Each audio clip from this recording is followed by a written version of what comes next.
The transport bus wheezed to a halt outside Fort Campbell's flight school gates, diesel fumes mixing with the crisp Kentucky morning air. 23 fresh-faced cadets spilled out onto the asphalt, their new boots clicking against concrete. Worn smooth by decades of hopeful aviators. Some clutched coffee cups like lifelines, others snapped selfies with the imposing hangars in the background. Rachel Stratton stepped off last, while her classmates chattered nervously about rooming, assignments, and flight schedules. She moved with deliberate quiet. Her regulation duffel bag hung from one shoulder, name tape crisp and new across her chest. But something in her posture suggested this wasn't her first rodeo with military life. At 35, she was older than most cadets by nearly a decade, though her face could pass for 28 on a good day. "Look at that one," whispered Carter Thompson, a loud aviation major from Boston whose father had flown Apaches in the Gulf War. He nodded toward Rachel as she joined the check-in line. "Bet you $10 she doesn't last 2 weeks. His buddy, Marcus, grinned. "You're on. She looks like she's never seen dirt, let alone a cockpit." They had no idea that Rachel's hands, steady and scarred beneath her regulation gloves, had gripped the cyclic of a Black Hawk through more combat missions than most of them would see in their entire careers.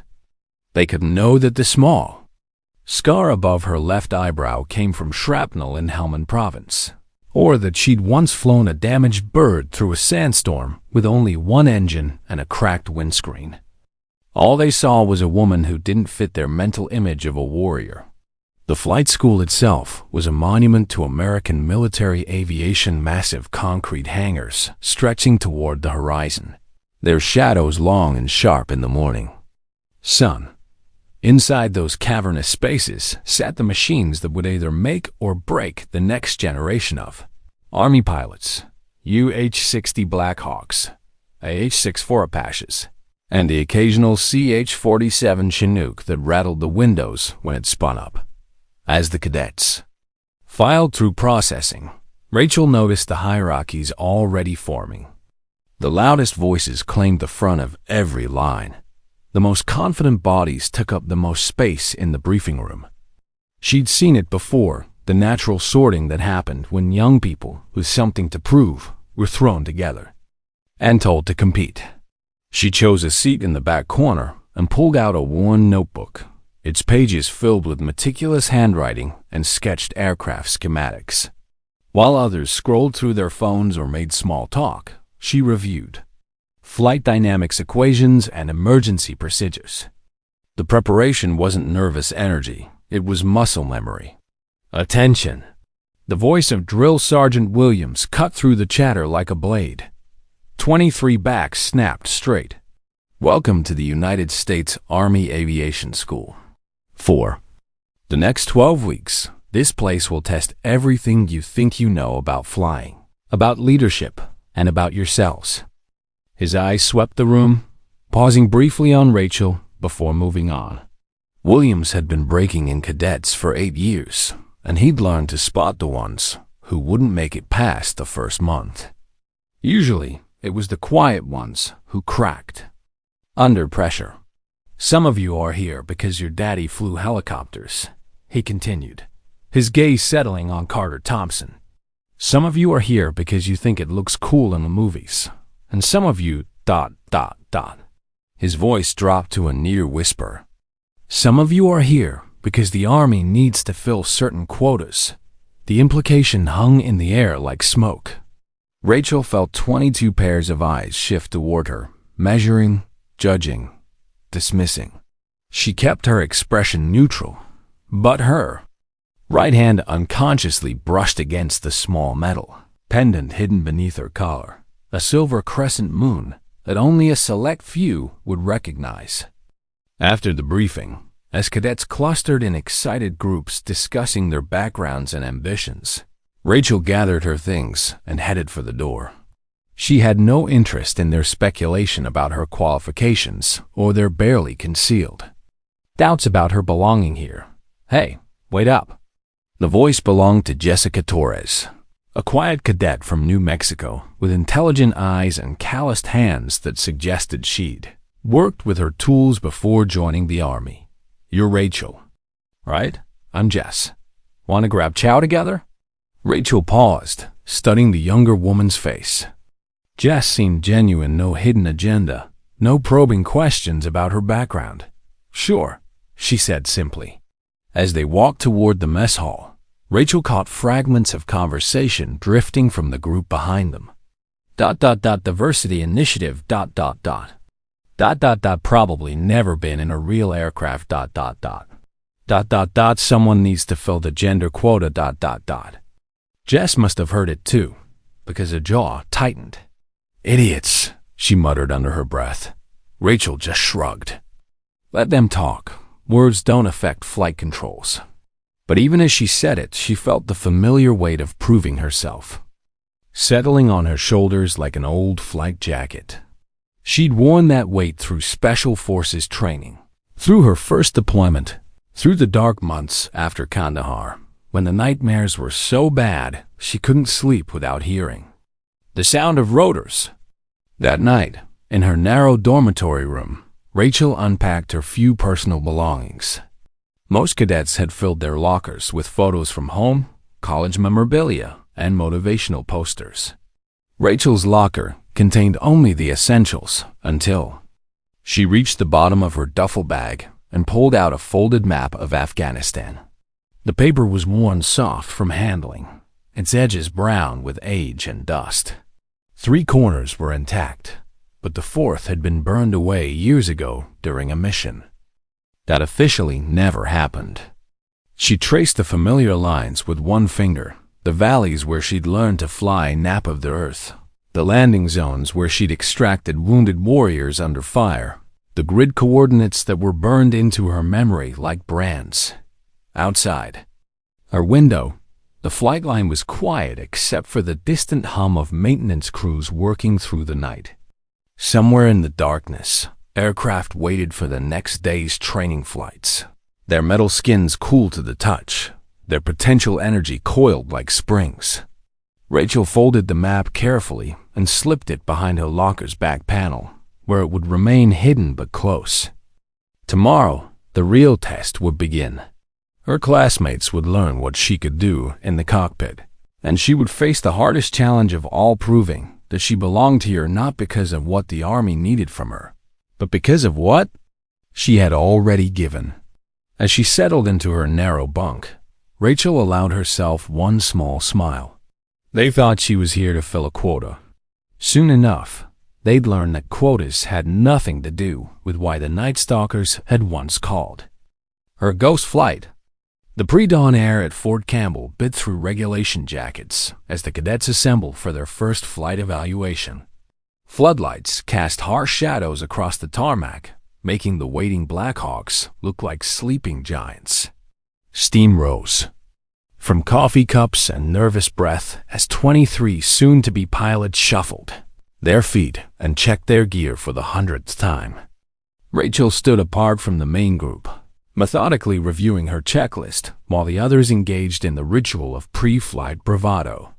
Carter Thompson was holding court near the lead aircraft, regaling anyone who'd listened with stories of his father's combat missions. The old man flew 97 combat sorties in Iraq, Carter announced, his voice carrying across the tarmac.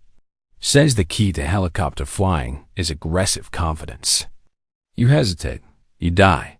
That's nice, muttered Jake Rodriguez, a former enlisted crew chief who'd earned his commission the hard way. Wonder what Daddy would say about flying with someone who got here through affirmative action. The comment was meant to carry, and it did. Several cadets glanced toward Rachel, some with curiosity, others with barely concealed disdain. She didn't react, but Jess Torres stepped closer to her side. Ignore them, Jess whispered. They're just nervous and looking for someone to blame when they wash out. Chief Warrant Officer Patterson emerged from the hangar, his weathered face set in the perpetual scowl of a man who'd seen too many confident young pilots turn into smoking craters. Behind him walked Captain Bradley, the flight school's chief, Instructor, whose reputation for breaking overconfident cadets was legendary. Listen up. Patterson's voice cut through the morning chatter like a chainsaw. Today you'll find out if you have what it takes to fly Army aircraft, or if you're just another civilian who thinks Top Gun is a documentary. He began calling names for aircraft assignments. Rachel found herself assigned to aircraft number 47 with Carter Thompson as her stick partner and Captain Bradley as their instructor pilot. The irony wasn't lost on her, the loudest skeptic and the toughest evaluator in one cockpit. "This should be interesting," Carter muttered as they approached their aircraft. "Hope you're ready for some real flying, not whatever they taught you in civilian flight school." Rachel almost smiled. If only he knew that her civilian flight school had been the 160th Special Operations Aviation Regiment's classified training facility, where students learned to fly between buildings in Baghdad and threat Black Hawks through mountain passes in Afghanistan at 0 feet and 0 airspeed. Captain Bradley briefed them on the exercise basic flight maneuvers, emergency procedures, and navigation to predetermined waypoints. Standard stuff for experienced pilots, potentially overwhelming for genuine beginners. "Stratton, you're up first," Bradley announced, settling into the instructor's seat. "Let's see what you've got." Rachel slipped into the pilot's seat with fluid efficiency, her hands moving automatically through the pre-flight sequence. Her movements were economical, precise, no wasted motion, no hesitation. She performed this ritual thousands of times. In peacetime and war, in perfect weather and conditions that would ground most aircraft. "Pre-flight complete," she reported, her voice steady and professional. Bradley nodded approvingly. "Engine start sequence." The Black Hawk came to life under Rachel's touch like a thoroughbred responding to a master rider. The turbines spooled up with their characteristic whine, building to a steady roar that vibrated through the airframe. She monitored engine parameters with the unconscious competence of someone who'd learned to read helicopter vital signs by heart. "Nice and smooth," Bradley observed, making notes on his evaluation sheet. "Lift off when ready." The helicopter rose into the Kentucky morning with textbook precision. Rachel's control inputs were subtle, almost invisible tiny movements of the cyclic and collective that translated into perfectly coordinated flight. From the co-pilot's seat, Carter watched with growing confusion. This wasn't the hesitant overcompensated flying he'd expected from someone who'd allegedly never touched military hardware. "Proceed to waypoint Alpha," Bradley instructed. "Use terrain masking, minimum altitude." Now Carter's confusion turned to something approaching awe. Rachel dropped the Black Hawk until its wheels nearly kissed the treetops, following the contours of the Kentucky hills like water flowing downhill. She banked around obstacles before they appeared on the horizon, her eyes constantly scanning for terrain features and potential threats. "How did you?" Carter started to ask. Quiet in the cockpit during evaluations. Bradley cut him off, but his own voice carried a note of interest. This wasn't beginner's luck. This was muscle memory. Rachel navigated to the first waypoint with precision that would have impressed veteran pilots. When Bradley called for an emergency auto-rotation simulating engine failure, she responded instantly, adjusting pitch and collective with the smooth confidence of someone who'd performed the maneuver under actual combat conditions. "Engine restart," Bradley ordered. "Recovery to level flight." The Black Hawk climbed smoothly back to altitude, every movement controlled and deliberate. Carter had stopped making sarcastic comments and started taking notes. Whatever he'd expected, this wasn't it. "Stratton, where exactly did you train before coming here?" Bradley asked as they headed back to base. "Various civilian programs," Rachel replied neutrally. "Nothing formal." It was technically true. Her training with the Night Stalkers wasn't listed on any official civilian record. Most of it was classified at levels that didn't officially exist. After landing, the cadets gathered for debrief. Bradley consulted his evaluation sheets, his expression unreadable. "Thompson, you've got good basic skills, but you need to work on smoothness. Too much control input, not enough finesse." Carter nodded, chastened by the critique. Stratton ... Bradley paused, studying his notes. That was professional level flying. Either you're a natural talent that comes along once in a generation, or you've had training that's not on your file. The hangar fell silent. 22 pairs of eyes focused on Rachel, waiting for her response. She met Bradley's gaze steadily. "Sometimes people surprise you," she said simply. That evening in the mess hall, the dynamics had shifted subtly. Carter was quieter, more thoughtful. Jake Rodriguez asked respectful questions about flight technique instead of making snide remarks. But others doubled down on their skepticism. "Flying one evaluation doesn't prove anything," muttered David Kim, a former Air Force pilot who transferred to Army aviation. Could have been luck, or maybe Bradley went easy on her. "Yeah," agreed Amanda Foster, one of only 3 women in the class. "I heard they have different standards for diversity candidates. Probably got the easy version." The comments stung more than Rachel let on, partly because they echoed doubts she'd faced throughout her military career, but mostly because they diminished the sacrifices of the men and women she'd served alongside, the ones who died believing in her abilities, the ones who trusted her to bring them home. Jess Torres slammed her tray down a little too hard. "Maybe instead of making excuses, you should focus on your own flying. I heard you nearly stalled out during your pattern work today, Amanda." The tension in the mess hall was thick enough to cut with a knife. Rachel stood abruptly, her meal barely touched. "Where are you going?" Jess asked. "Maintenance hangar." Rachel replied, "Need to check something." What she really needed was space to breathe, away from the speculation and judgment. She walked across the darkened flight line, past the rows of aircraft secured for the night. The maintenance hangar was mostly empty, except for a few crew chiefs performing routine inspections. She found herself standing beside the Black Hawk. She'd flown that morning, running her hand along its fuselage. The metal was cool to the touch, but she could feel the potential energy thrumming beneath the surface. The same feeling she'd experienced during her first flight with the Night Stalkers, when she'd realized that helicopters weren't just machines, but extensions of the pilot's will. "Can't sleep either?" Rachel turned to find Captain Bradley approaching, still in his flight suit despite the late hour. "Just thinking," she said. Bradley nodded, studying the aircraft with the appreciative eye of someone who'd spent decades around helicopters. "You know, in 12 years of instruction, I've seen exactly 3 students fly like you did today. 2 of them went on to become test pilots. The third ... He paused. The third was already a test pilot when he came through. Here." Rachel remained silent, but Bradley continued. "Funny thing about military records.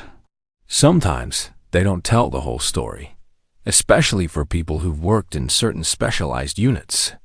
He met her eyes directly. "I won't ask questions. You can't answer.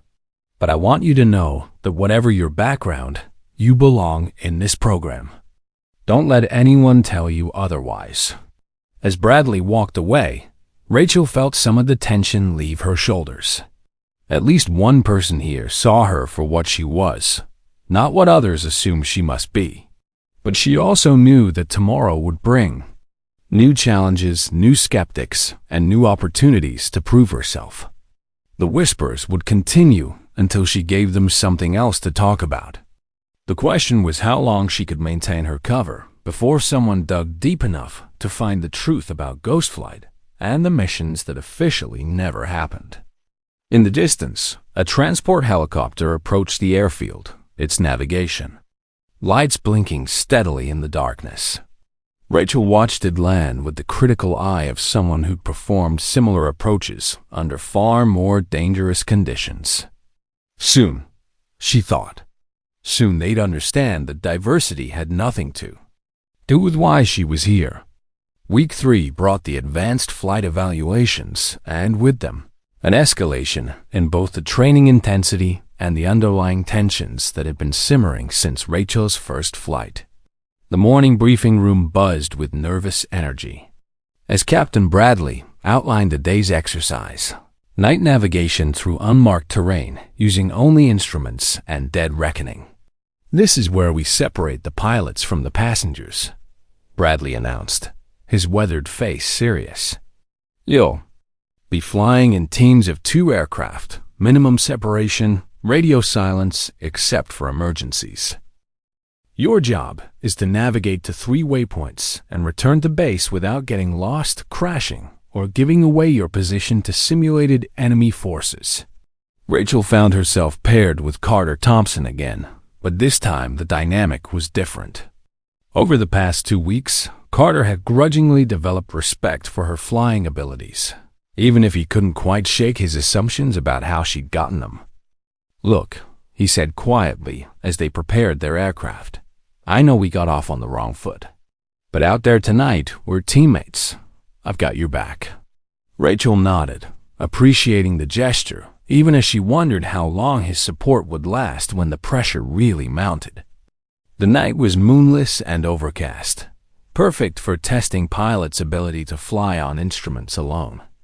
Rachel and Carter lifted off into darkness, so complete it seemed to swallow their aircraft whole.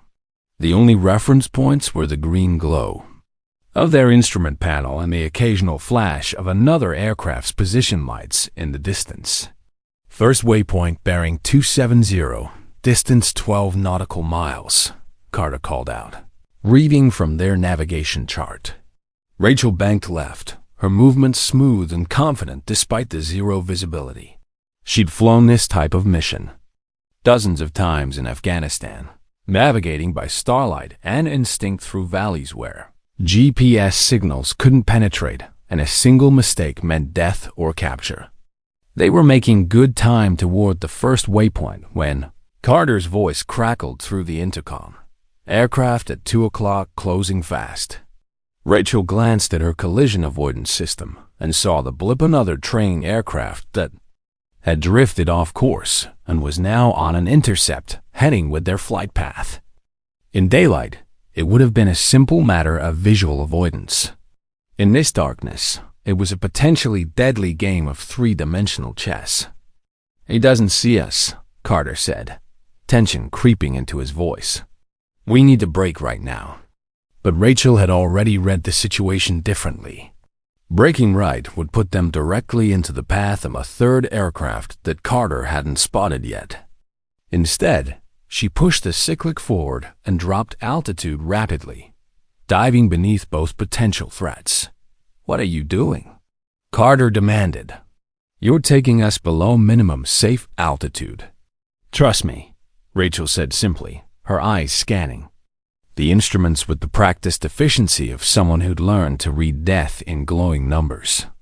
For 30 seconds that felt like 30 minutes, they flew through empty air while altimeters screamed warnings and Carter gripped his armrests.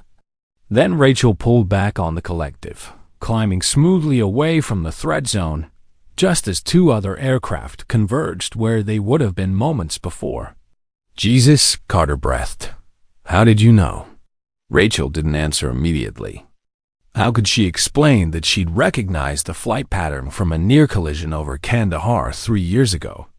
That her muscles remembered the exact control inputs needed to avoid disaster, because she'd performed them under enemy fire with a wounded co-pilot and a damaged aircraft. "Experience," she said finally. They completed the navigation exercise flawlessly, arriving at each waypoint within seconds of their planned times and returning to base with fuel to spare. As they shut down the aircraft, Carter looked at her with something approaching awe. "That was some of the best flying I've ever seen," he said. "Where the hell did you really learn to do that?" Before Rachel could answer, they were interrupted by the arrival of Colonel Hayes, the base commander, along with two men in civilian clothes who carried themselves with the unmistakable bearing of intelligence officers. Cadet Stratton, Hayes, said formally, "You're requested for immediate debrief in Building 7. Building 7 housed the base's classified briefing rooms. Rachel felt her stomach tighten as she followed the men across the darkened base, Carter trailing behind with obvious confusion. The briefing room was sterile and windowless, lit by harsh fluorescent bulbs that cast sharp shadows on government issue furniture. One of the civilians, a thin man with prematurely gray hair, gestured for Rachel to sit while his partner remained standing by the door. "Miss Stratton," the thin man began, consulting a thick file, or should I say, chief warrant officer. Stratton, formerly of the 160th Special Operations Aviation Regiment. The words hit the room like a bomb. Carter's mouth fell open, while Rachel kept her expression carefully neutral. "I'm not sure what you're implying," she said evenly. The man smiled without warmth. "We're not implying anything. We know exactly who you are and what you've done. The question is why you're here, pretending to be a student pilot when you have more combat flight hours than most of your instructors." He opened the file and began reading. Operation Celestial Fire, 2019. Operation Crimson Dawn, 2020. The Kandahar extraction that officially never happened but saved 16 Special Forces operators. He looked up. "Should I continue?" Rachel said nothing, but her mind raced. If they knew this much, they knew everything. Her cover was blown, which meant someone had deliberately exposed her. "Here's what we find interesting." The second man spoke for the first time, his voice carrying a slight southern accent. "You left the 160th 18 months ago under circumstances that were, shall we say, complicated. Now you show up here using a carefully constructed civilian identity, flying like you're still on active duty with one of the most elite units in the military. The question," the thin man continued, "is whether you're here for legitimate reasons, or if you're conducting some kind of unauthorized intelligence operation." Carter found his voice at last. "Wait, you're telling me she's actually Special Forces? Like, for real?" The thin man's smile grew colder. "Mr. Thompson, you're dismissed. This conversation is classified above your clearance level." "No," Rachel said quietly. "He stays. If you're going to destroy my cover, he deserves to know why."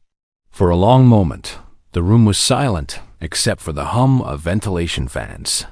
Finally, the thin man nodded to his partner, who stepped away from the door. "Very well, Mr. Thompson.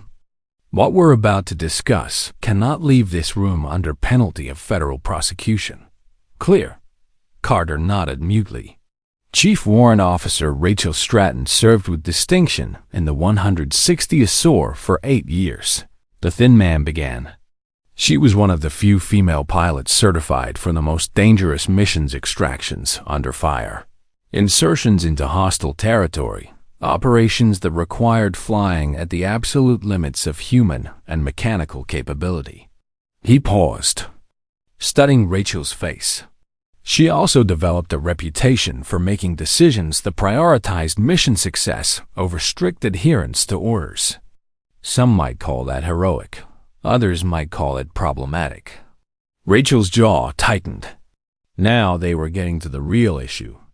18 months ago, during a classified operation in Syria, Chief Warrant Officer Stratton disobeyed direct orders to abort a rescue mission. She believed American hostages were still alive at the target site, despite intelligence suggesting otherwise. The thin man leaned forward. She was right. Her unauthorized mission saved 3 American contractors who would have been executed the following morning. But her actions also compromised ongoing intelligence operations and put other missions at risk. "So they cashiered her," Carter said, understanding beginning to dawn in his voice.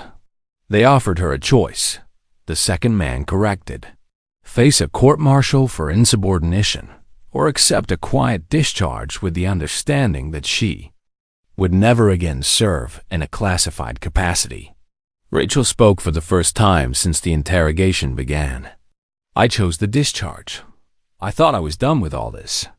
"But you're not done," the thin man observed. "You're here, using skills that are supposed to be classified, drawing attention from people who remember your reputation.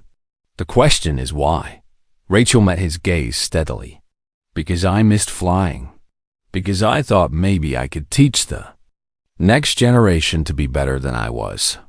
Because I'm tired of hiding what I can do. And because," she continued, her voice growing stronger, "I'm sick of people assuming I don't belong here.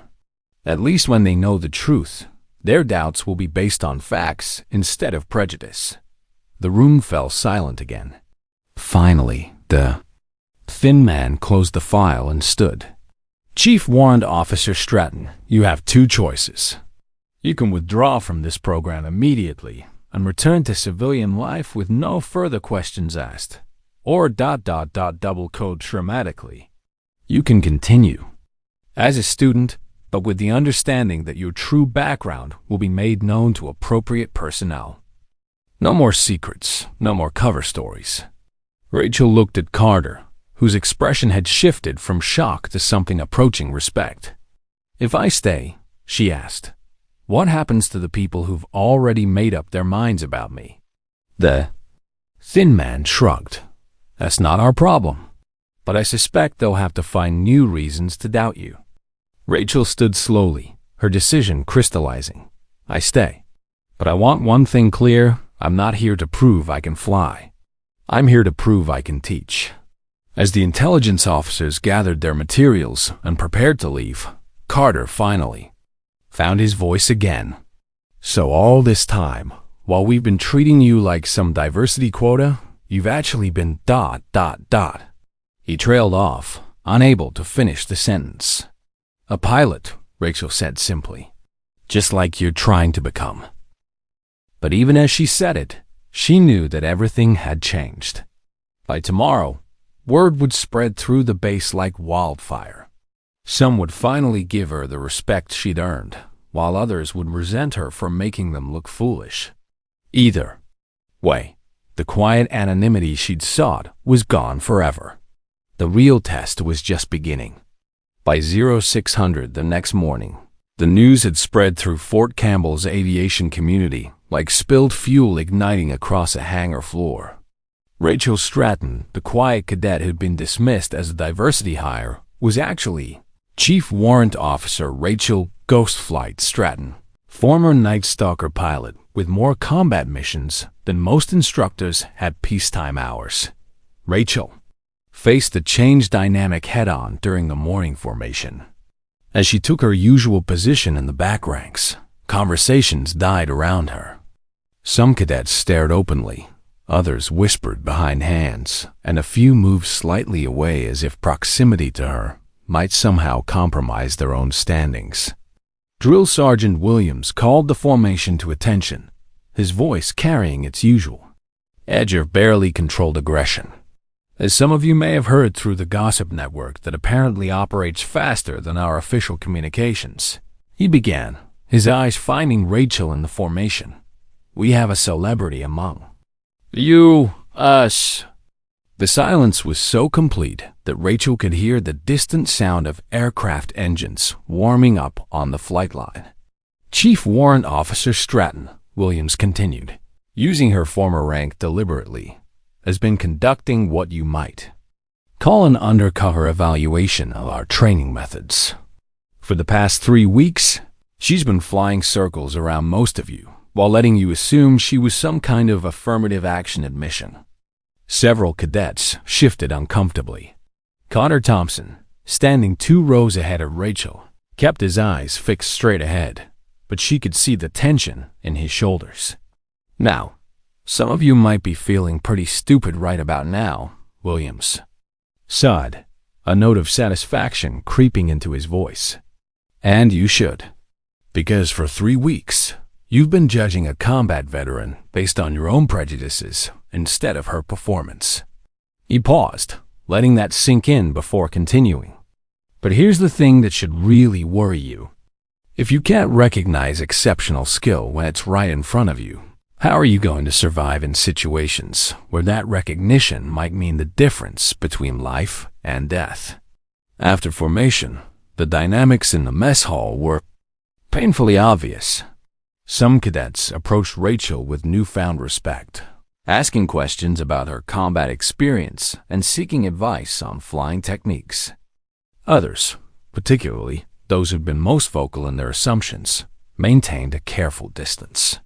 Amanda Foster, who'd been among the most skeptical about Rachel's qualifications, made a point of sitting at a table across the room and speaking loudly enough to be overheard. "I still think it's unfair," she announced to her tablemates. She had an advantage the whole time. "We've been competing against a professional while thinking we were all equals. Is that what you think?" The voice belonged to Captain Bradley, who'd approached Amanda's table with the silent efficiency of a predator. "You think Chief Warrant Officer Stratton had an unfair advantage?" Amanda's face flushed, but she held her ground. "Well, yes, sir. She's been pretending to be something she's not." Bradley's expression could have frozen nitrogen. "Cadet Foster, are you suggesting that pretending to be less qualified than you actually are constitutes cheating?" That's not what I meant. Because in my experience," Bradley continued, his voice carrying clearly across the suddenly quiet mess hall, "the real unfair advantage belongs to people who assume they know everything about someone based on their gender, race, or presumed background." He leaned slightly closer to Amanda's table. "Chief Warrant Officer Stratton flew missions that are classified above your clearance level. She saved lives in situations that would have broken most of the pilots in this room. And for 3 weeks, she let you underestimate her while she observed how you really behave when you think no one important is watching." The mess hall was silent, except for the distant clatter of kitchen equipment. Bradley straightened and addressed the room in general. "Here's a lesson for all of you. The enemy doesn't care about your assumptions. Gravity doesn't care about your prejudices. And the people you might someday be sent to rescue won't care about anything except whether you can fly well enough to bring them home alive." As Bradley left the mess hall, conversations gradually resumed, but the atmosphere remained tense. Rachel finished her breakfast quickly and headed for the door, but found her path blocked by David Kim, the former Air Force pilot who'd been particularly vocal about questioning her qualifications. "So what's the game here?" Kim demanded, his voice low but intense. "Are you evaluating us for some kind of special program? Deciding who gets washed out?" "I'm here for the same reason you are," Rachel replied calmly. "To learn." Kim's laugh was harsh. "Right. What could we possibly teach someone who's already done everything we're training for?" It was a fair question, and one Rachel had wrestled with herself during the sleepless nights since her cover had been blown. "How to teach," she said finally. "How to pass on what I've learned to people who will face the same situations I did." "And you couldn't do that as an instructor? You had to trick us?"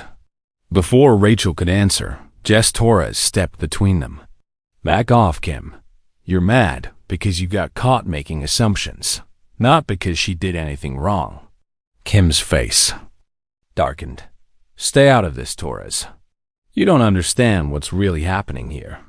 "What's happening," said a new voice, "is exactly what's supposed to happen in a training environment." Everyone turned to see Colonel Hayes approaching, his bearing radiating the quiet authority that came with decades of military leadership. Behind him walked a man Rachel recognized instantly, Master Sergeant Mike Prairie Dog Alvarez, one of the 160th most respected crew chiefs.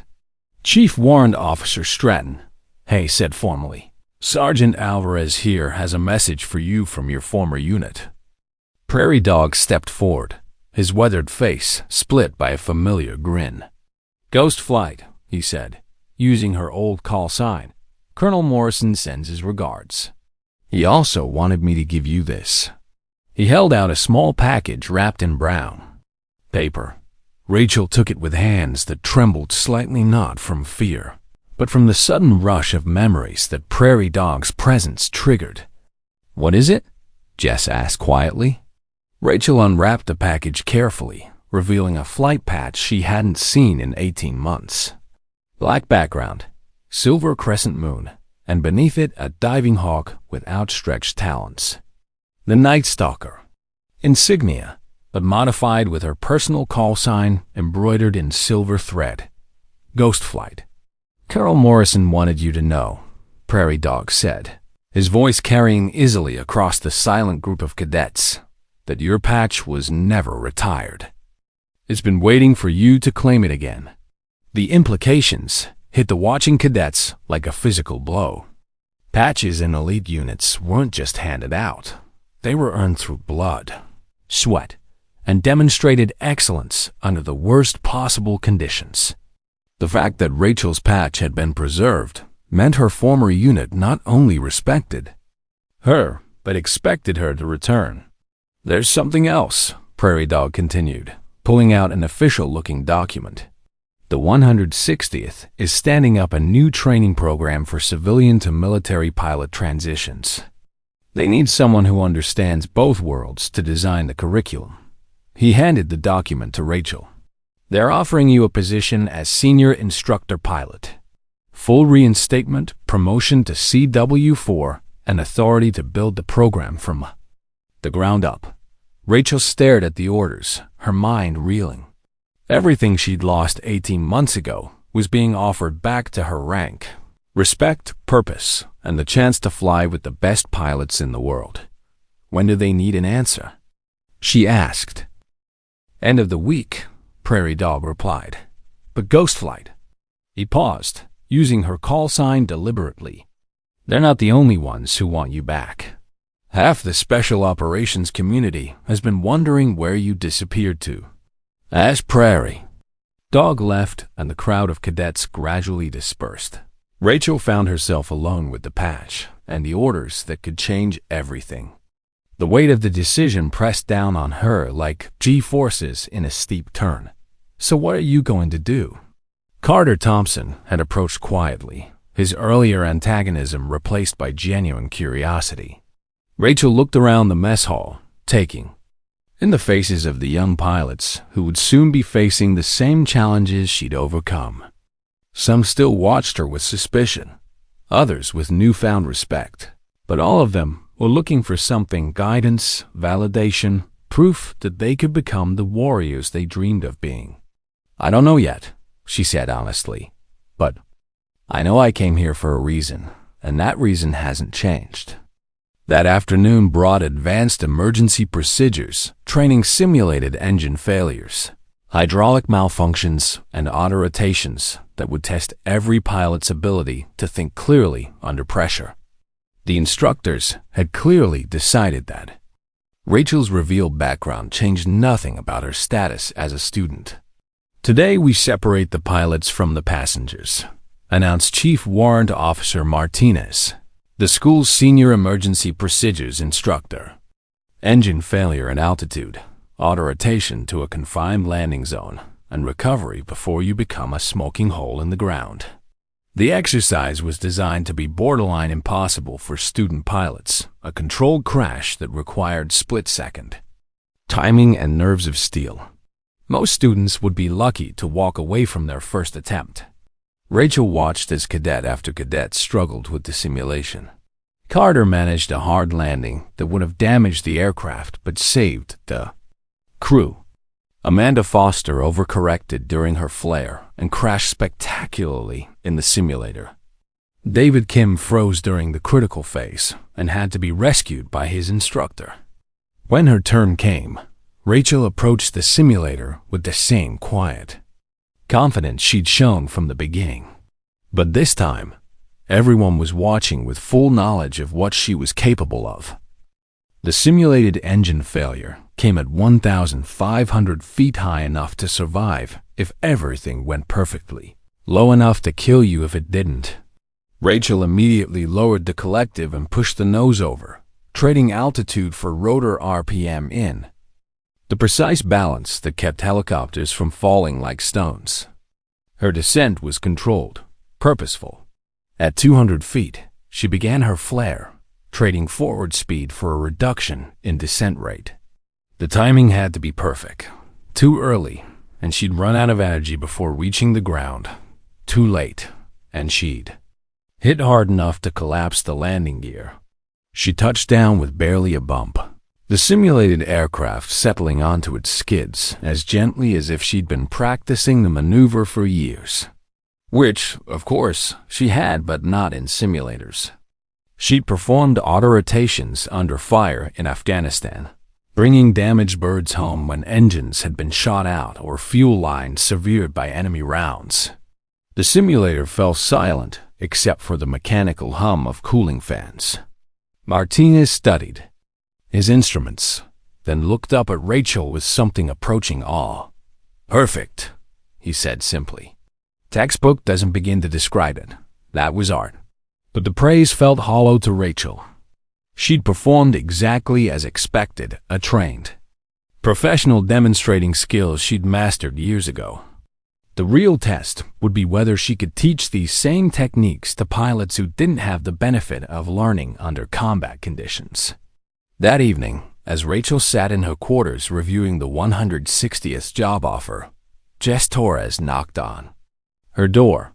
"Can I come in?" Jess asked. "I wanted to talk to you about something." Rachel gestured to the room's single chair while she remained on her narrow bunk. "What's on your mind?" "Are you going to take it?" Jess asked directly. "The job." "With the Night Stalkers?" Rachel held up the official orders. "It's everything I thought I wanted when I left. Rank, respect, the chance to fly with the best pilots in the world again." "But," Jess prompted. "But I've been watching all of you these past few weeks," Rachel said slowly. "And I see myself at your age confident, eager, absolutely certain that flying skills were all that mattered. I thought if I could just be good enough at the stick and rudder stuff, everything else would fall into place." She paused, remembering missions that had gone wrong not because of mechanical failure or enemy action, but because of human failures of judgment, communication, and leadership. "The thing is," Rachel continued, "being a great pilot isn't enough. You have to be able to work with people who doubt you, lead people who don't respect you, and make life or death decisions when everyone around you is falling apart." Jess leaned forward. "Is that why you came here? To learn how to teach those things?" "Maybe," Rachel admitted.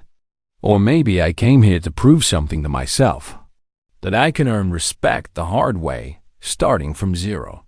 "You did earn it," Jess said firmly. "Even before we knew who you were, the people paying attention could see that you were something special." Rachel smiled ruefully. "The people paying attention were a pretty small group." "Quality over quantity," Jess replied. "And now everyone knows. The question is what you do with that knowledge." After Jess left, Rachel sat alone with her thoughts and the orders that could reshape her future. Outside her window, she could see the flight line where aircraft sat in neat rows, their metal skins gleaming under security lights. Somewhere among those machines were the helicopters she'd been learning to fly all over again, not as a combat veteran reliving past glories, but as a teacher discovering how to pass on hard-won wisdom. The patched prairie dog had brought lay on her desk, its silver threads catching the overhead light. Ghost Flight, the call sign she'd earned in the darkness over Afghanistan, where silence and precision meant the difference between rescue and disaster. She picked up the patch and held it to the light, remembering the night she'd earned it. A special forces team pinned down in a valley with no escape routes. Enemy forces closing from 3 sides, and weather too bad for any reasonable pilot to fly. She'd gone in anyway, threading her Black Hawk through mountain passes in zero visibility, guided only by the GPS coordinates and the desperate voices on the radio. The extraction had taken less than 3 minutes, long enough to land, load the wounded, and disappear back into the darkness before enemy forces could react. But those 3 minutes had required years of training, months of preparation, and a lifetime of learning to trust her instincts when everything logical said to turn back. Could she teach that kind of judgment? Could she show other pilots how to balance courage with caution, aggression with precision, confidence with humility? There was only one way to find out. Rachel folded the orders carefully and placed them in her desk drawer beside the old map of Afghanistan. Tomorrow she would give Colonel Hayes her answer. Tonight, she would plan how to teach a new generation of pilots the lessons she'd learned in blood and fire. The Night Stalkers would have to wait. She had work to do. The next morning brought an unexpected announcement during the daily briefing. Colonel Hayes stood at the front of the classroom, his expression unreadable as he surveyed the assembled cadets. "Starting today," he announced, "we're implementing a new training protocol. Each of you will spend 1 week serving as assistant instructor for the incoming class of new cadets. You'll help with basic flight training, ground school instruction, and general orientation." A murmur ran through the room. Teaching responsibilities were usually reserved for senior cadets or graduates, not students barely a month into their own training. "Chief Warrant Officer Stratton," Hayes continued, his eyes finding Rachel in her usual back row seat. "You'll serve as the senior assistant instructor for this program. Consider it a practical exercise in leadership development." Rachel felt every pair of eyes in the room turn toward her. The message was clear. This was her chance to prove that her experience translated into teaching ability, and Hayes was putting her on the spot to demonstrate it. "Sir," Amanda Foster raised her hand, her voice carefully neutral. "Will the new cadets be informed about Chief Warrant Officer Stratton's background?" Hayes smiled coldly. "They'll be informed that she's a student instructor, nothing more. How they respond to her guidance will depend entirely on how effectively she can communicate and lead." The first group of new cadets arrived at afternoon 12 fresh-faced. Young officers and warrant officers, their uniforms crisp and their eyes bright with nervous excitement. Rachel watched them file into the briefing room and felt a familiar tightness in her chest. She'd been exactly like them once, certain that natural talent and aggressive confidence were all she needed to succeed. "Welcome to Army Aviation School," she began, standing at the front of the room in her cadet uniform, with no visible indication of her true background. "My name is Rachel Stratton, and I'll be one of your assistant instructors for the next week." She saw the same mixture of skepticism and assessment she'd faced during her own first days. Several of the new cadets exchanged glances. A woman instructor, who looked barely older than they were, wasn't what they'd expected. "Before we begin," Rachel continued, "I want you to understand something about this program. Flying helicopters isn't just about mastering the mechanical skills. It's about learning to make critical decisions under pressure, working effectively with people who may doubt your abilities, and maintaining your composure when everything around you is falling apart." One of the new cadets, a cocky-looking warrant officer named Brad Stevens, raised his hand. "Ma'am, with respect, how much actual flight time do you have? You look pretty young to be teaching." It was the same challenge Rachel had faced countless times, but now she was approaching it from the other side. Instead of proving her own competence, she needed to establish authority through teaching rather than demonstration. "Mr. Stevens," she replied calmly, "that's exactly the kind of question that can get you killed in combat. You're assuming that age and appearance tell you everything you need to know about someone's capabilities." She moved closer to his desk. "In 6 months, you might find yourself flying with a pilot who looks too young, too inexperienced, or too different from what you expect. Will you trust their judgment when it matters, or will you let your assumptions override your training?" Stevens shifted uncomfortably, but held her gaze. "I guess it would depend on their qualifications, ma'am." "And how?" Rachel asked. "Do you determine someone's qualifications when you're in a combat zone and don't have access to their personnel file?" The room fell silent as the new cadets considered the question. Rachel could see them beginning to understand that this wasn't just about flying.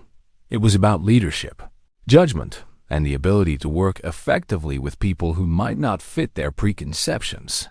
You evaluate them based on their actions, offered Lisa Wang, a quiet officer from California. How they handle their aircraft, how they communicate, whether they stay calm under pressure. Exactly, Rachel said, returning to the front of the room. And that evaluation process works both ways. Your fellow pilots will be judging your capabilities based on how you perform, not on what they assume about your background.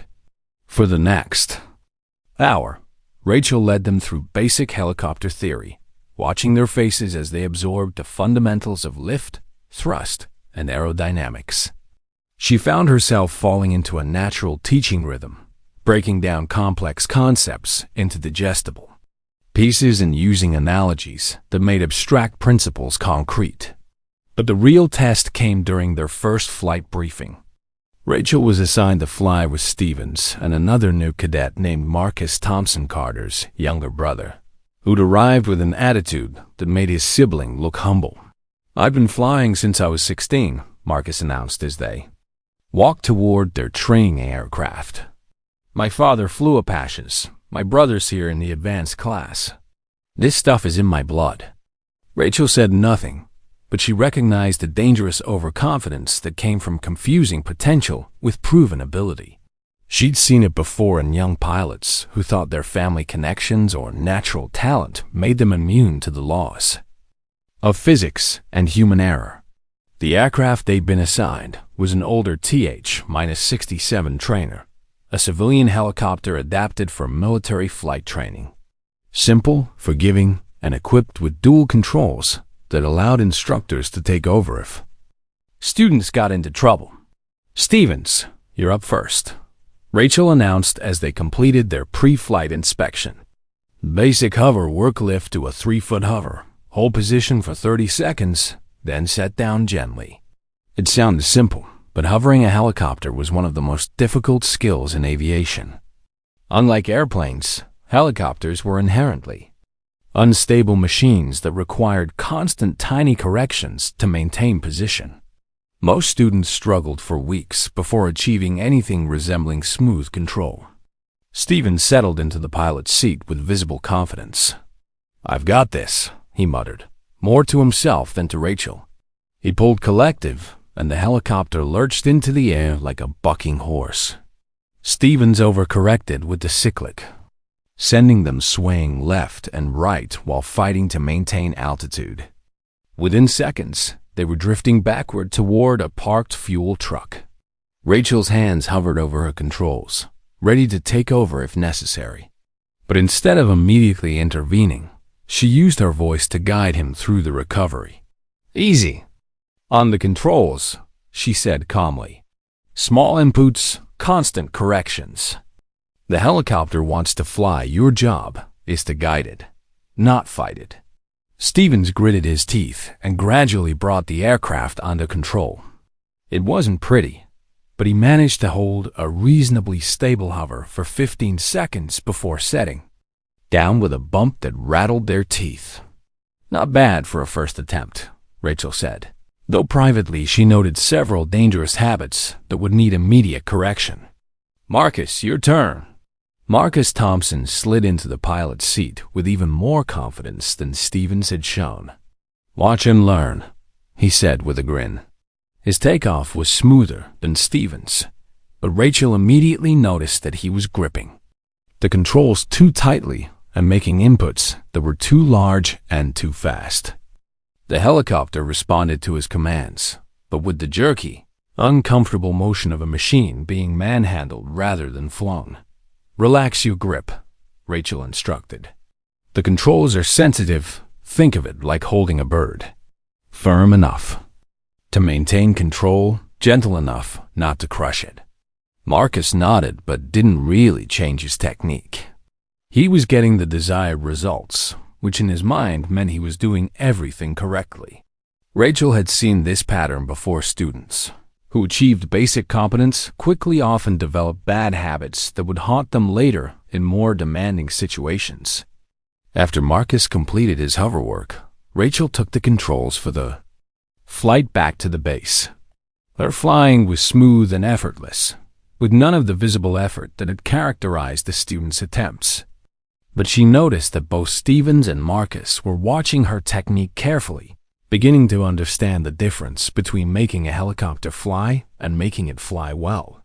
That evening, Rachel found herself in the instructor's lounge writing detailed evaluations of each student's performance. It was a new experience for her. Instead of focusing solely on her own improvement, she had to analyze other people's strengths and weaknesses and figure out how to help them improve. Captain Bradley joined her at the small table where she was. Working. How'd it go with the new class? Challenging, Rachel admitted. It's easier to demonstrate competence than to teach it. Bradley nodded. Teaching forces you to understand not just what to do, but why you do it and how to explain it to someone who doesn't have your background. It's a completely different skill set. He glanced at her evaluation sheets. What's your assessment? Stevens has good instincts but lacks confidence in his abilities, Rachel replied. He second-guesses himself, which leads to overcorrection and sloppy control. Marcus Thompson has natural talent, but he's developing bad habits because he thinks results are more important than technique. And how do you plan to address those issues? Rachel paused, considering the question. With Stevens, I think it's about building his confidence through incremental success. Start with simple exercises. Let him master each one completely before moving on. With Marcus... She shook her head. That's tougher. He needs to understand that good enough isn't good enough when lives are on the line. Sounds like you're starting to think like an instructor, Bradley observed. As if summoned by their conversation, Marcus Thompson appeared in the doorway. Ma'am, could I ask you something? Rachel gestured for him to join them. What's on your mind, Marcus? I was talking to my brother Carter about your background. Marcus began, his earlier cockiness replaced by genuine curiosity. He said you flew combat missions with the Night Stalkers. Is that true? Rachel glanced at Bradley, who nodded slightly. The news about her background had spread through the base, and there was no point in trying to maintain the fiction of her cover story. It's true, she said simply. Marcus leaned forward. Then why are you here? Why aren't you still flying with them? It was a question Rachel had been expecting, but it still hit her like a physical blow. How could she explain the complex mix of pride, regret, and determination that had brought her to this place? Because, she said finally, I learned that being an exceptional pilot isn't enough. You also have to be able to work with people, lead people, and teach people. Those are skills I'm still developing. Marcus looked confused. But you're already teaching us. Rachel smiled. And I'm learning as much from you as you are from me. Maybe more. After Marcus left, Bradley remained at the table with Rachel. That was a good answer, he said. Honest without being self-deprecating. You're starting to understand that teaching isn't about proving how much you know. It's about helping other people discover what they're capable of. Rachel nodded, but her thoughts were already turning to the next day's lessons. Stevens needed work on his confidence. Marcus needed to understand the importance of proper technique. And she needed to figure out how to reach both of them despite their very different learning styles.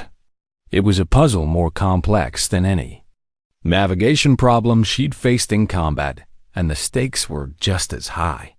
These students would eventually be responsible for other people's lives. Her job was to make sure they were ready for that responsibility. The realization hit her like a revelation. This was why she'd come here. Not to prove herself, but to discover whether she could help others find their own paths to excellence. The Night Stalkers could wait. She had students to teach.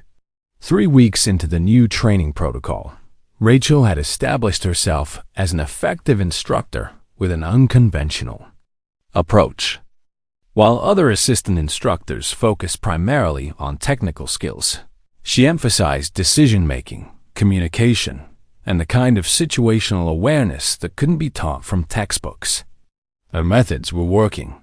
Stevens had gained confidence and was flying with increasing smoothness, while Marcus Thompson had begun to understand that flashy technique was less important than consistent, reliable performance. But success had brought its own challenges.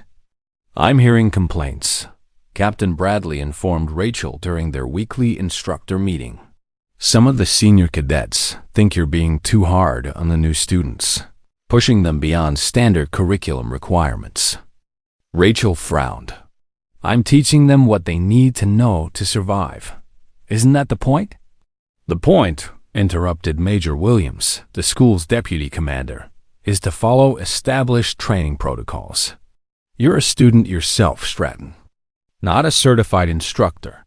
Some people think you're overstepping your authority." The criticism stung because Rachel recognized its source. Amanda Foster and David Kim had been vocal in their complaints that Rachel was receiving special treatment, using her position as senior assistant instructor to showcase her abilities while making other students look inadequate by comparison. "Sir," Rachel said carefully, "I'm teaching within the guidelines I was given. If the students are being challenged beyond their comfort zones, isn't that how they improve?" Williams leaned back in his chair, studying her with the calculating gaze of a career officer who'd seen every type of military personality. "The issue isn't your teaching methods, Stratton. It's the perception that you're using your background to intimidate students and fellow cadets." "Intimidate them how?" "By setting standards that only someone with your experience could meet," Williams replied. "You're asking them to perform at levels that took you years of combat flying to achieve." Rachel felt her temper rising but kept her voice level. "I'm asking them to think critically and respond to unexpected situations. Those skills don't require combat experience. They require mental discipline and training." "Maybe so," Williams said, "but that's not how it's being perceived. Some people think you're showboating, trying to prove how much better you are than everyone else."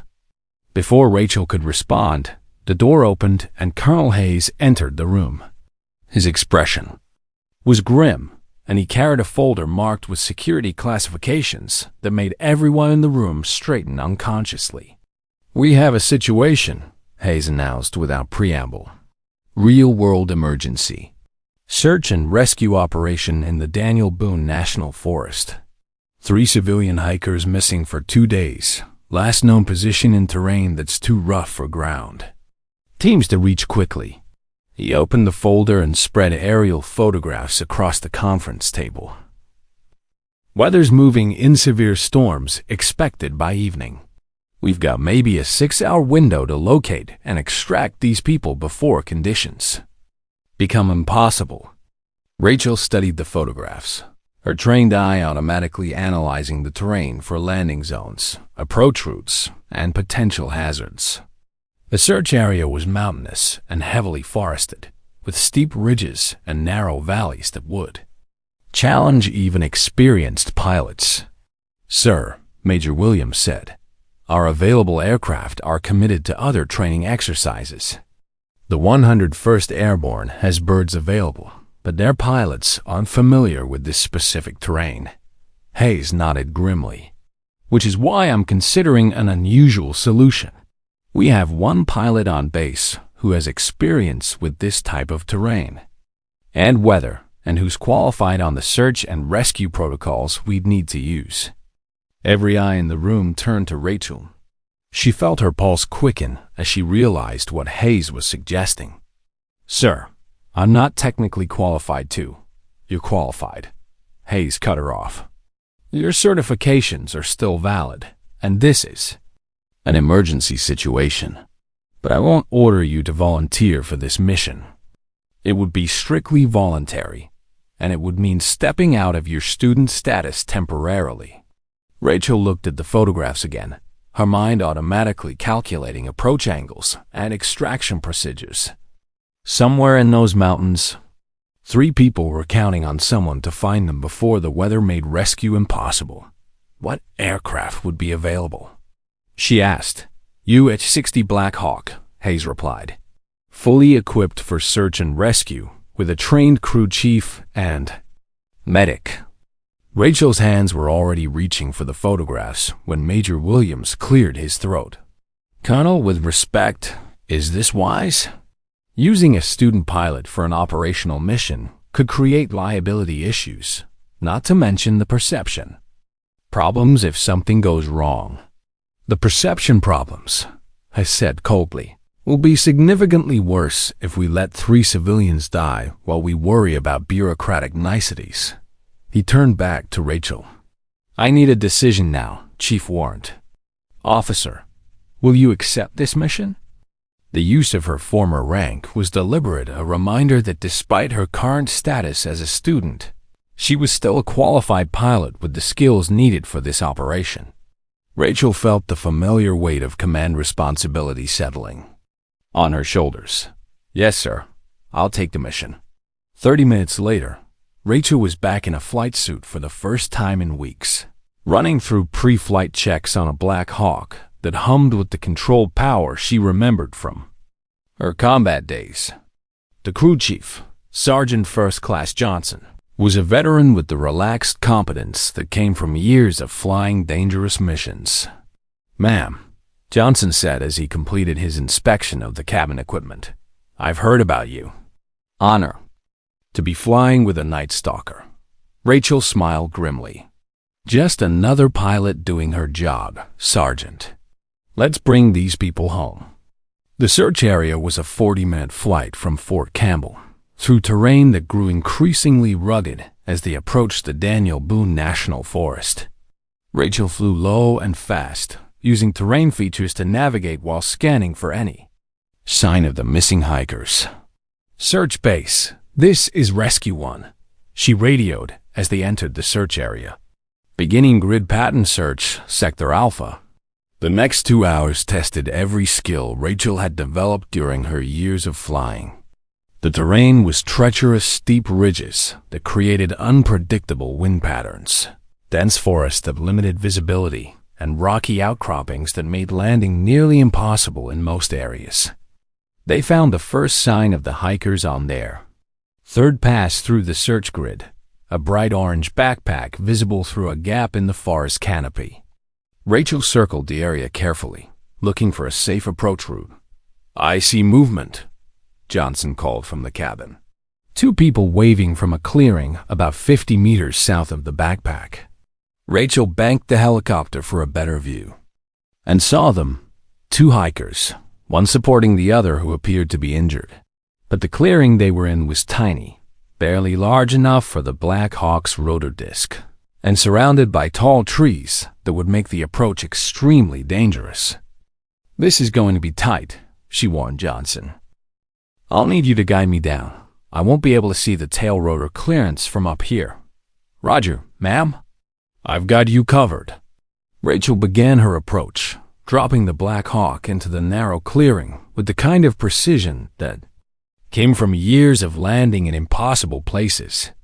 The rotor wash bent the surrounding trees like grass in a hurricane, and she could feel the aircraft shuddering as it fought the turbulent air. Easy left, Johnson called. 10 feet ... 5 feet. Easy forward ... perfect. The Black Hawk settled onto the uneven ground with barely inches to spare on either side. Before the skids had fully touched down, Johnson and the medic were out of the cabin and running toward the injured hikers. Male victim, approximately 60 years old, possible broken leg and hypothermia, the medic reported over the intercom. Female victim appears uninjured but exhausted. Where's the third person? It took another 20 minutes to locate the third. Hiker, a teenage boy who had become separated from his parents during the night and was found nearly a mile away, suffering from exposure and dehydration. By the time they had all 3 victims loaded and were lifting off for the flight to the hospital, The leading edge of the storm was visible on the horizon. The return flight was a race against time and weather. Rachel pushed the Black Hawk to its limits, flying at maximum speed while trying to stay ahead of the storm front that was rolling in from the west. Lightning flickered in the clouds behind them, and she could feel the first gusts of wind that signaled the approaching severe weather. They landed at the hospital helipad just as the first heavy raindrops began to fall. As the medical team rushed the victims into the emergency room, Rachel felt the familiar mixture of exhaustion and satisfaction that came from completing a successful mission. "Hell of a piece of flying," Johnson said as they shut down the aircraft. "You threaded that clearing like you'd been practicing there for years." Rachel smiled tiredly. Sometimes experience pays off. But even as she said it, she knew that the real test was yet to come. Word of her mission would spread through the base within hours, and she'd have to face the inevitable questions about whether she'd used her position to seek glory, or whether she'd simply done what needed to be done. The storm hit Fort Campbell with unusual fury that night, bringing high winds and driving rain that grounded all aircraft and sent personnel scrambling for shelter. But in the warmth of the base hospital, 3 civilians slept safely in clean beds, alive because someone had been willing to risk everything to bring them home. Rachel lay awake in her quarters, listening to the storm rage outside and thinking about the day's events. She'd proven once again that she could fly complex missions under dangerous conditions. But she'd also stepped out of her student role in a way that would inevitably generate controversy. Tomorrow, she'd have to face the consequences of her choice. Tonight, she was content knowing that when it mattered most, she'd been ready to answer the call. The storm that had battered Fort Campbell through the night left the base gleaming under a brilliant morning sun. Water pooling on the tarmac and steam rising from aircraft that sat like sleeping metal birds waiting to take flight. Rachel arrived at the morning briefing to find the atmosphere charged with an electricity that had nothing to do with the weather. Word of her rescue mission had spread through the aviation school like wildfire, but the reactions were far from uniformly positive. As she took her usual seat, Rachel could feel the weight of 22 pairs of eyes measuring her, judging her, and in some cases, resenting her. Colonel Hayes entered the briefing room with his customary military bearing, but Rachel noticed the slight tension around his eyes that suggested the morning had already brought difficult conversations. "Before we begin today's training schedule," Hayes announced, "we need to address yesterday's emergency rescue operation." His gaze found Rachel in the crowd. Chief Warrant Officer Stratton successfully extracted 3 civilian hikers from terrain that would have been impossible for ground teams to reach before the storm made rescue impossible. A murmur ran through the room, part admiration, part something darker that Rachel couldn't quite identify. However, Hayes continued, his voice taking on edge, questions have been raised about the appropriateness of using a student pilot for an operational mission, regardless of her qualifications. Amanda Foster raised her hand. "Sir, if Chief Warrant Officer Stratton is qualified for operational missions, why is she here as a student? It seems like she's getting special treatment that none of the rest of us would receive." The question hung in the air like smoke from an engine fire. Rachel felt her jaw tighten, but she forced herself to remain silent. "That's a fair question, Cadet Foster," Hayes replied, "and it deserves a direct answer. Chief Warrant Officer Stratton is here by choice, participating in our program to develop her instructional abilities. Her operational experience makes her valuable as a teacher, not as a way to circumvent normal procedures." David Kim spoke up from across the room. "But sir, how are we supposed to compete with someone who has years of combat experience? It's like having a professional athlete in a college game." "Compete for what, exactly?" Hayes' voice carried a dangerous edge. "This isn't a competition, Mr. Kim. This is training designed to prepare you for missions where failure means people die. Would you prefer that we lower our standards to make you feel more comfortable?" The room fell silent, but Rachel could feel the tension building like pressure in a hydraulic system about to fail. She'd been through this before. The resentment that came when competence was perceived as showboating, the accusations that success was somehow unfair to those who couldn't match it. "Sir," Carter Thompson spoke for the first time, his voice carrying a note of respect that hadn't been there. "Weeks earlier, I've flown with Chief Warrant Officer Stratton. She's never made any of us feel inadequate.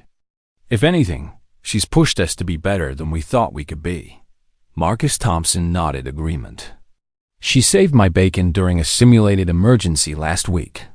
Could have let me crash and burn to prove a point, but instead she talked me through the recovery. But Amanda Foster wasn't finished. That's exactly the problem," she said, her voice rising with frustration. "She swoops in to save the day, makes us all look incompetent, and then gets praise for it. Meanwhile, those of us who are actually students get treated like we don't know what we're doing." "Because sometimes you don't," said a new voice from the back of the room. Everyone turned to see Jess Torres standing up, her usually quiet demeanor replaced by barely controlled anger. "I've been watching this circus for weeks now," Jess continued, "and I'm sick of listening to people whine about how unfair it is that someone with actual experience makes them look bad by comparison." She pointed at Amanda. "You want to know what's unfair? What's unfair is that 3 people almost died yesterday while we sat in climate-controlled classrooms practicing textbook procedures. What's unfair is that some of you are more worried about your grades than about learning skills that might save lives someday." The briefing room erupted in angry voices as cadets took sides in the argument that had been building for weeks. Rachel watched it unfold with a sick feeling in her stomach, knowing that her presence had created the divisions that were now tearing the class apart. "ENOUGH. Colonel Hayes's voice cut through the chaos like a blade. "Everyone sit down and shut up, or you can find new careers in the infantry." The room fell silent, but the tension remained thick enough to cut with a knife. Hayes looked around the room slowly, making eye contact with each cadet before speaking. "I'm going to tell you something that apparently needs to be said explicitly. This program exists to produce Army aviators who can accomplish their missions under the worst possible conditions. That means flying in bad weather, hostile environments, and situations where there's no time for second chances." He paused, letting that sink in before continuing. "Chief Warrant Officer Stratton has already proven she can do those things. The question is whether the rest of you can learn to do them as well. And if you can't, then you don't belong here, regardless of your background or how fair you think the process is." Amanda Foster's face had flushed red with anger and embarrassment. "Sir, with all due respect, how do we know we're being evaluated fairly when one person in the class has combat experience and connections that the rest of us don't have?" It was the question Rachel had been dreading. The implication that her success was based on favoritism rather than merit. She'd faced similar accusations throughout her career, and they never got easier to bear. "You want to know about fair evaluation?" Hayes' voice was deadly quiet. "Fine. Chief Warrant Officer Stratton, front and center." Rachel stood and walked to the front of the room, her heart pounding but her expression calm.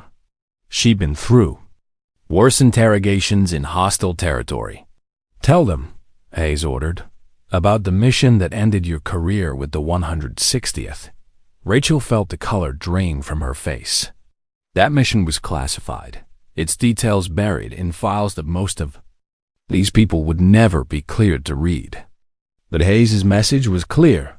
If she wanted to silence the accusations of special treatment, she'd have to reveal the truth about why she'd left the Night Stalkers. "Sir, I don't think." "That's an order, Chief Warrant Officer."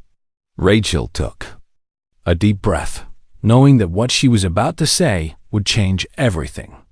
18 months ago, I was leading a mission to extract American hostages from a compound in Syria. Intelligence indicated that the hostages had been moved and that the compound was empty. Command ordered us to abort. The room was absolutely silent now, every cadet hanging on her words. I believed the intelligence was wrong. I could see movement in the compound that suggested people were still there. So I disobeyed orders and went in anyway. She paused, remembering the weight of that decision, the knowledge that she was risking not just her own career, but the lives of her crew. We found 3 American contractors who were scheduled to be executed the next morning. We got them out alive. Rachel's voice remained steady, but her hands clenched involuntarily. We also compromised an ongoing intelligence operation and put other missions at risk.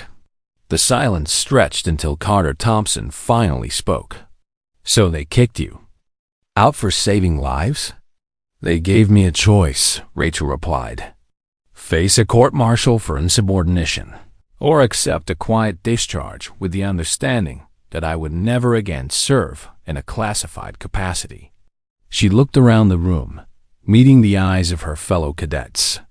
I chose the discharge because I believed I had done the right thing. But the cost was everything I had worked for, my rank, my unit, my identity as a soldier. Amanda Foster shifted uncomfortably in her seat. But you're here now. Doesn't that prove you still have connections? Rachel's laugh was bitter. I'm here because I applied through normal civilian channels and met the same requirements as everyone else. The only connection that got me here was my willingness to start over from the bottom.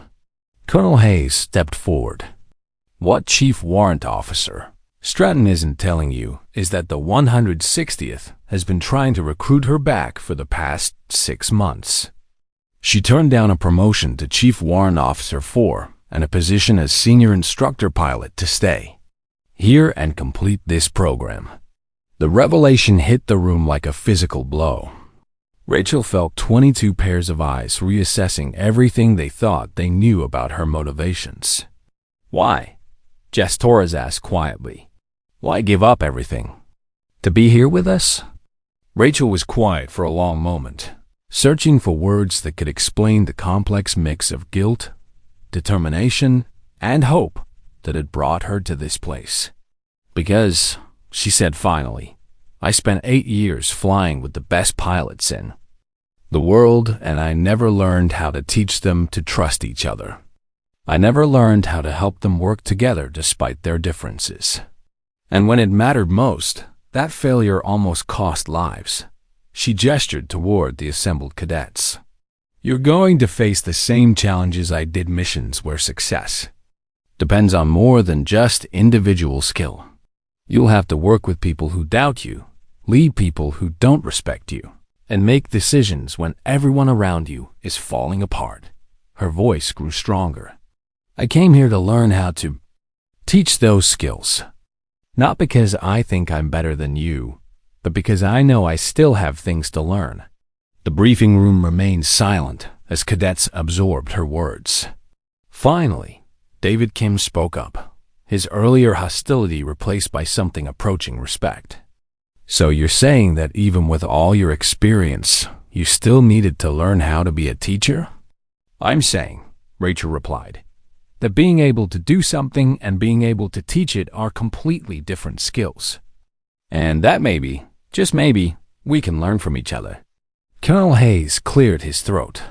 Which brings us to today's training evolution. We're going to conduct a joint exercise advanced students working with new cadets on a complex navigation and emergency response scenario. He pulled down a map showing a section of Kentucky terrain marked with various symbols. Your mission is to locate and extract a simulated downed aircrew in adverse weather conditions. You'll be working in mixed teams, with advanced students serving as aircraft commanders and new cadets as co-pilots. Rachel felt her pulse quicken. This was exactly the kind of scenario that could either bring the class together or tear it apart completely. Chief Warrant Officer Stratton, Hayes continued, you'll be leading the exercise as overall mission commander. Your job is to coordinate multiple aircraft, manage the search pattern, and ensure mission success while maintaining flight safety. It was a test, Rachel realized, not just of her flying skills, but of her ability to lead people who still harbored doubts about her motivations. Hayes was giving her a chance to prove that her experience could benefit the entire class, or to fail spectacularly in front of everyone. "Sir," Amanda Foster raised her hand again. "Who will be evaluating the exercise?" Hayes smiled coldly. "Major General Patricia Morrison, Commanding General of the Army Aviation Center. She's flying in specifically to observe this training evolution." The name hit Rachel like a lightning bolt. General Morrison had been a colonel when Rachel first joined 160th, and one of the few senior officers who had consistently supported her, despite the controversies that seemed to follow her career. "General Morrison will be evaluating not just your flying skills," Hayes continued, "but your ability to work together as a team. Individual heroics won't impress her. She's looking for pilots who can succeed through cooperation and mutual support." As the briefing broke up and cadets began filing out to prepare for the exercise, Amanda Foster approached Rachel hesitantly. "Look," Amanda said, her voice lacking its usual edge, "I owe you an apology. I've been so focused on proving myself that I forgot we're supposed to be helping each other succeed." Rachel studied the younger woman's face, seeing genuine regret mixed with the pride that made apologies difficult. "Apology accepted," Rachel said simply. "But I want you to know that I never thought you were incapable. I thought you were letting fear make you question yourself." Amanda nodded slowly. "Maybe you were right. The thing is, I've been the only woman in every aviation program. I've been in since I was 17. I guess I got used to having to prove myself constantly." "The need to prove yourself never goes away," Rachel replied. "But you get to choose what you're trying to prove. Are you trying to prove you're better than everyone else, or are you trying to prove you can help everyone succeed?" As Amanda walked away, apparently deep in thought, Jess Torres appeared at Rachel's side. "That was well said," Jess observed. "Think it'll stick?" Rachel shrugged. "We'll find out this afternoon." Flying under pressure has a way of revealing who people really are. But even as she said it, Rachel felt the familiar weight of command responsibility settling on her shoulders. In a few hours, she'd be responsible not just for her own performance, but for coordinating a complex operation involving multiple aircraft and crews of varying skill levels. The irony wasn't lost on her. She'd come here to learn how to teach. And now she was being asked to demonstrate leadership skills she thought she'd lost forever. The question was whether the lessons she'd learned from her failures could help her succeed where it mattered most.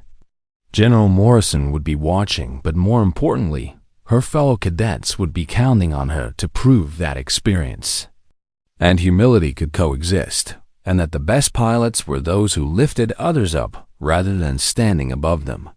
The real test was about to begin. The weather briefing at 1400 hours painted a grim picture: low clouds, gusty winds, and intermittent rain that would make the afternoon's exercise as challenging as any real-world mission. Rachel stood at the front of the briefing room, wearing the flight suit that marked her as mission commander, studying the faces of the pilots who would be under her command. 12 aircraft, 24 pilots, and one very demanding scenario: locate and extract a simulated downed crew from mountainous terrain while dealing with deteriorating weather and simulated enemy threats. The kind of mission that separated real aviators from people who simply knew how to fly helicopters. "Listen up," Rachel began, her voice carrying the quiet authority she'd learned from years of leading combat missions. "Weather is marginal and getting worse. Visibility is down to 2 miles in some areas, with occasional drops to less than 1 mile and rain showers." She pointed to the map displayed on the wall screen. "Our simulated down crew is somewhere in this 10 square mile search area. Intelligence suggests possible hostile forces in the region. So we'll be maintaining radio silence except for essential communications. Carter Thompson raised his hand. Ma'am, what's our search pattern? Modified grid search with overlapping coverage, Rachel replied. I'll assign each aircraft a specific sector, but I want you to be ready to adapt if conditions change. Remember this. Isn't about being the first to find the target. It's about working together to ensure mission success. As she briefed the tactical details, Rachel noticed General Morrison enter the back of the room, her presence commanding instant attention from every pilot present. Morrison was a legend in Army aviation, one of the first women to command a combat aviation unit with a reputation for demanding excellence while never accepting excuses. The general caught Rachel's eye and nodded slightly, a gesture that could have meant anything from encouragement to warning. Aircraft assignments. Rachel continued, pulling up the next slide. Alpha Flight, Thompson and Rodriguez in Aircraft 1, Foster and Wang in Aircraft 2. Bravo Flight, Stevens and Martinez in Aircraft 3, Kim and Torres in Aircraft 4.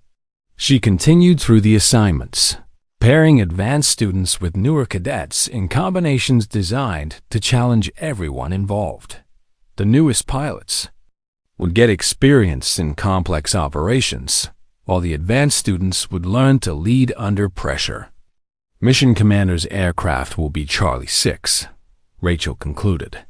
I'll be flying with Marcus Thompson as co-pilot and Sergeant Johnson as crew chief. Marcus looked surprised and slightly nervous at being assigned to fly with the mission commander. Rachel had chosen him deliberately, knowing that his natural confidence would be an asset in the demanding weather conditions they were likely to face. 30 minutes later, 12U Edge 60 Black Hawks sat on the flight line like a formation of metallic birds of prey, their rotors beginning to turn in the pre-flight sequence that would launch them into the gray Kentucky afternoon. Rachel completed her pre-flight inspection with the methodical precision that had kept her alive through dozens of combat missions, her eyes automatically cataloging every rivet, wire, and hydraulic line that could mean the difference between success and disaster. Pre-flight complete, Marcus reported from the co-pilot's seat, his voice steady despite the magnitude of the responsibility he was about to shoulder. Roger, Rachel replied, settling into the aircraft commander's seat. With the fluid efficiency of someone who had performed this ritual thousands of times. Engine start sequence. The Black Hawk came to life around them, turbines winding up to their characteristic whine while instruments flickered through their startup sequences. Around the flight line, 11 other aircraft were performing the same ritual, creating a symphony of mechanical precision that spoke to decades of engineering refinement and pilot training. Flight operations. This is Rescue Alpha, Rachel transmitted as the formation lifted off. 12 aircraft departing for Training Area 7. Estimated time en route 45 minutes. The flight to the search area gave Rachel time to observe her pilot's formation flying skills while monitoring weather conditions that seemed to deteriorate with each passing mile. By the time they reached the search area, visibility had dropped to barely 2 miles, with rain squalls reducing it even further in some areas. All aircraft, this is Rescue Alpha, Rachel transmitted. Beginning search operations. Alpha Flight. Take Sectors 1 and 2. Bravo Flight Sectors 3 and 4. Maintain altitude separation and report any contact immediately. What followed was a masterclass in the kind of coordination that couldn't be taught in simulators. Rachel watched her pilots adapt to changing conditions, adjusting their search patterns when weather forced them to deviate from the planned routes, and maintaining the kind of precise formation flying that kept multiple aircraft safe and limited. Visibility. Rescue Alpha, this is Alpha 2, came Amanda Foster's voice over the radio. Possible contact in Sector 2. Grid coordinates 847,392. Investigating. Roger. Alpha 2. Charlie 6 is moving to support. Rachel banked her aircraft toward Amanda's position, threading between two ridgelines while Marcus monitored their navigation and called out terrain features. Through breaks in the clouds, she could see Alpha 2 circling a small clearing where orange smoke marked the simulated down cruise position. Rescue Alpha, Alpha 2, Amanda transmitted. Confirmed simulated casualties in sight. Landing zone is marginal, surrounded by 50-foot trees. Weather's getting worse. Rachel studied the landing zone through her aircraft's optics automatically, calculating approach angles and escape routes. The clearing was barely large enough for one aircraft, with approaches limited by the surrounding terrain and deteriorating visibility. Alpha 2, this is Rescue Alpha, she transmitted. I'm going to talk you through the approach. Winds are gusting from the southwest at 15 to 20 knots. You'll need to come in steep and fast, then arrest your descent at the last second. Roger, Rescue Alpha. Beginning approach. Rachel watched Amanda's aircraft begin its descent into the narrow clearing, her own hands unconsciously mirroring the control inputs she would have made in the same situation. The approach was technically challenging, even in good weather in the current conditions. It required precision that pushed the limits of what student pilots could be expected to handle. Easy right, Rachel transmitted, guiding Amanda through the final stages of the approach. Watch your tail rotor clearance, looking good. Steady as she goes. Amanda's aircraft touched down in the clearing with barely 2 feet to spare on either side. A perfect landing that drew spontaneous applause from the other pilots monitoring the radio frequency. Outstanding work, Alpha 2, Rachel transmitted. Load your passengers and prepare for departure. But as Amanda's crew worked to load the simulated casualties, the weather took a turn for the worse. Rain began falling in sheets, reducing visibility to less than half a mile and creating the kind of conditions that made flying extremely hazardous. All aircraft, this is Rescue Alpha, Rachel transmitted. Weather is below minimums for continued operations. All flights return to base immediately. Rescue Alpha, Alpha 2. Amanda's voice carried a note of strain. I'm having difficulty with my approach to departure. Visibility is near zero, and I can't see my escape route. Rachel felt her pulse quicken.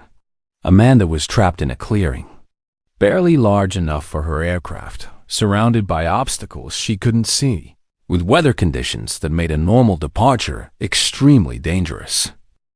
Alpha 2, shut down your aircraft and stand by, Rachel instructed. I'm coming in to guide you out. Ma'am, Marcus said quietly, the visibility is too low.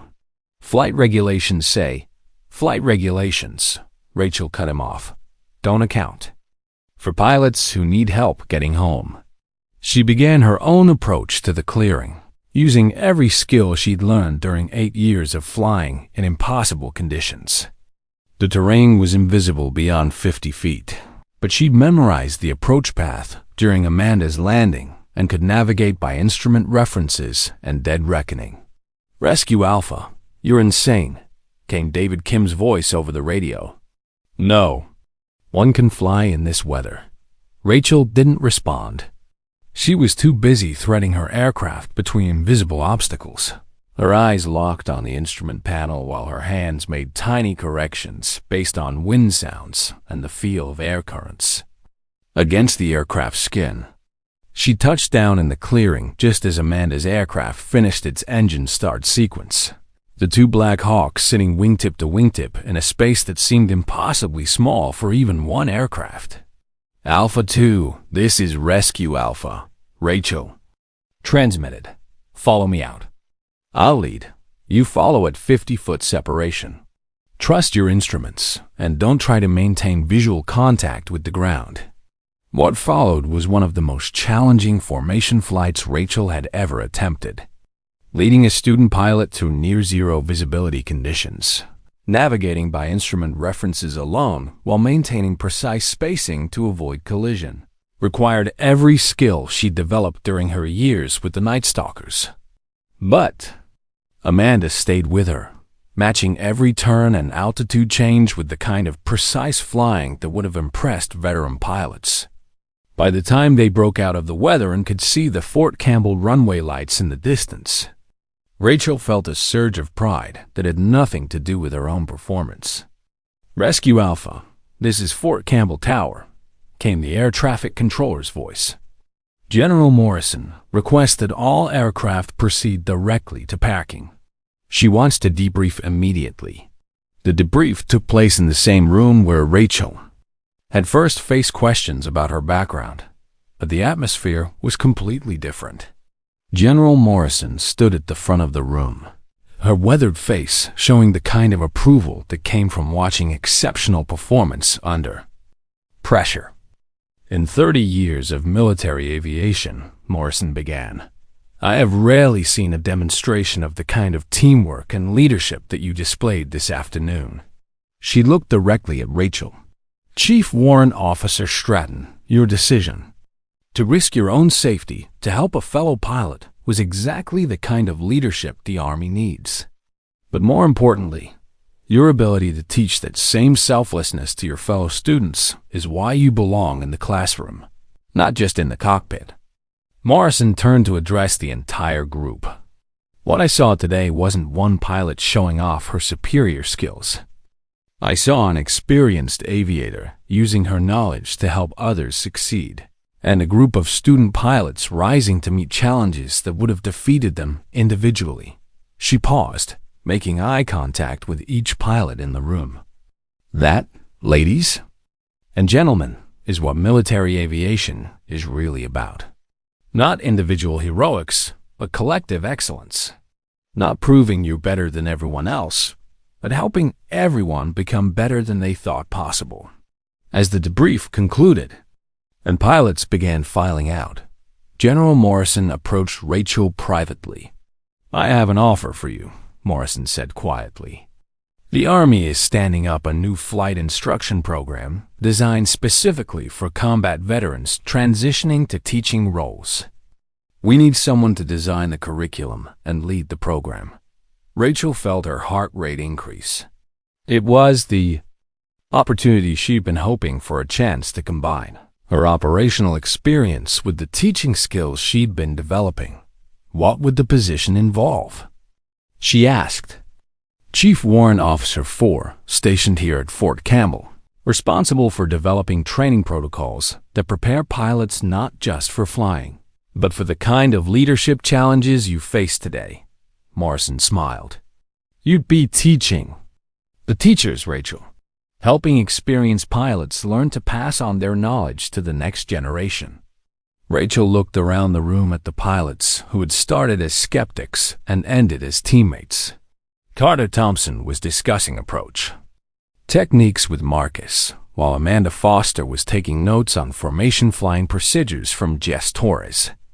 The divisions that had seemed so important weeks earlier had been replaced by the kind of mutual respect that came from facing challenges together. "When would you need an answer?" Rachel asked.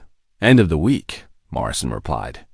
"But I think we both know what your answer will be." That evening, Rachel sat in her quarters with 2 documents on her desk: the original offer from the 160th Special Operations Aviation Regiment and the new proposal from General Morrison. Both represented paths back to the career she'd thought she'd lost forever, but in very different ways.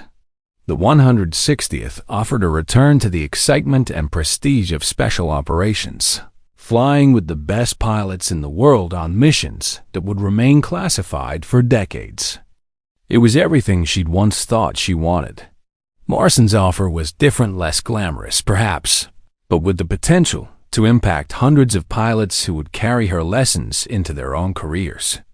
It was a chance to prove that the best warriors weren't necessarily the ones who flew the most dangerous missions, but the ones who ensured that others were prepared to succeed. Rachel picked up her pen and began writing her response to General Morrison. Outside her window, she could hear the distant sound of helicopters returning from night training flights, their navigation lights blinking steadily against the darkness. Soon, She would be responsible for teaching other pilots how to navigate that same darkness, not just the physical challenges of flying, but the human challenges of leadership, trust, and the kind of courage that lifted others up rather than standing alone. She signed her name at the bottom of the acceptance letter and smiled.